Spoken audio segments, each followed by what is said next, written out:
আল্লাহ তাআলার সিদ্ধান্তে আমরা সন্তুষ্ট। তারপরেও কিছু কিছু সিদ্ধান্ত যেগুলো আসলে মেনে নেওয়ার মতো নয়। নোয়াখালী লক্ষ্মীপুরে এমনই একটি হৃদয় বিদারক ঘটনা ঘটেছে। ওমান প্রবাসী বাহরউদ্দিন ভাইকে আনতে তার স্ত্রী, সন্তান, মা, শাশুড়ি মানে পরিবারের নিকট আত্মীয় যারা আছে তাকে রিসিভ করার জন্য শাহজালাল আন্তর্জাতিক বিমানবন্দরে আসে। সেই শাহজালাল আন্তর্জাতিক বিমানবন্দর থেকে মাইক্রোবাস করে বাড়ি ফেরার পথে এক ভয়ঙ্কর আসলে সড়ক দুর্ঘটনা, আসলে এটাকে কিভাবে উল্লেখ করব।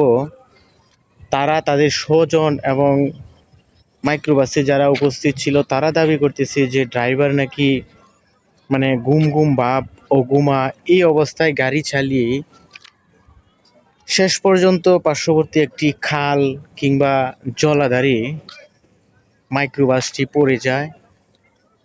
তাৎক্ষণিকভাবে তার পরিবারের ৭ জন নিহত হয়।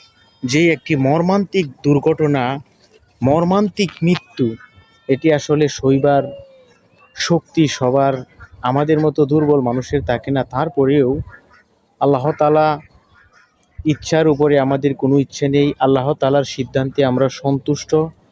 এই আল্লাহ তাআলা এই ভাইটাকে ধৈর্য ধারণ করার শক্তি দান করুক এবং পরিবারের যারা নিহত হয়েছে সবাইকে জান্নাতের উচ্চ মাকাম দান করুক। আজকে যেই বাড়িতে আনন্দ উৎসব হবার কথা ছিল, ওমান প্রবাসী ভাই উনি এয়ারপোর্টে এসে স্বপ্ন বাড়ি যাচ্ছে একটি স্ট্যাটাস দিয়েছে। এই যে একটি হৃদয় বিদারক ঘটনা,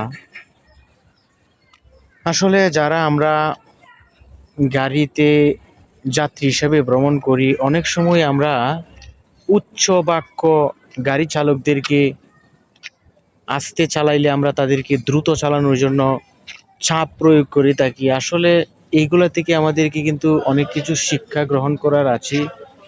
একটি দুর্ঘটনা সারা জীবনের কান্না, পরিবারের সচ্ছল ব্যক্তিদের, আসলে আল্লাহ তাআলা আমাদের সবাইকে হেফাজত করুক।